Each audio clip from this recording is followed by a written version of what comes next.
Richard Wittman, 798 Spring Lake Boulevard, Port Charlotte, Florida.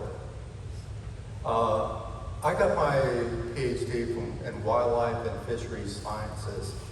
And so these talks this morning has been very reminiscent of all the, probably hundreds of seminars that I had to sit through in wildlife ecology. I was an aquatic type, so we kind of competed against one another.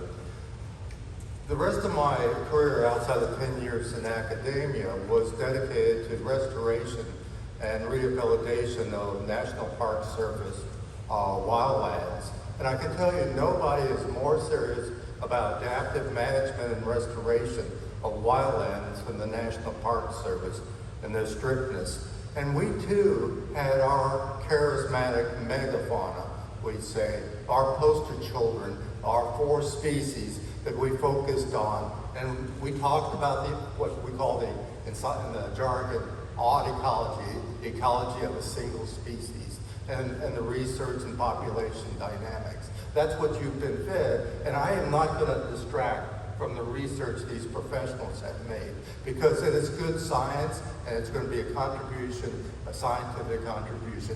But each of you, people of the land, you farmers and ranchers, know that it all begins with the habitat and ends with the habitat, with what scientists call the rhizosphere, the soil and its root system and the bacteria and the worms and the nematodes and the invertebrates are all part of what you will yield eventually into these fine, fancy, charismatic natural history, National Geographic kind of things.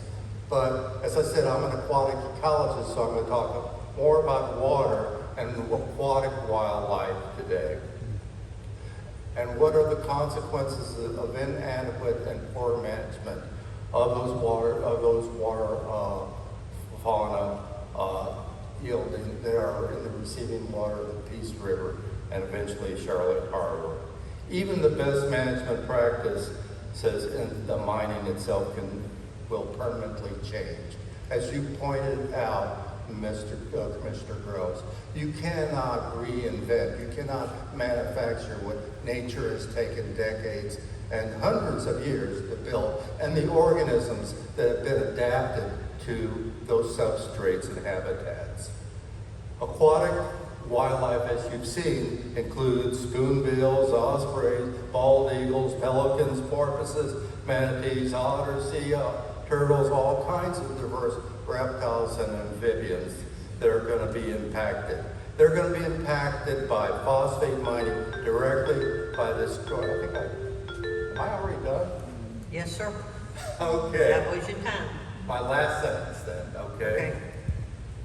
We're asking the DeSoto commissioners, the guardians of our land, and our public interest, are they willing to gamble on this environmental experiment and its future consequences? Thank you very much for your time.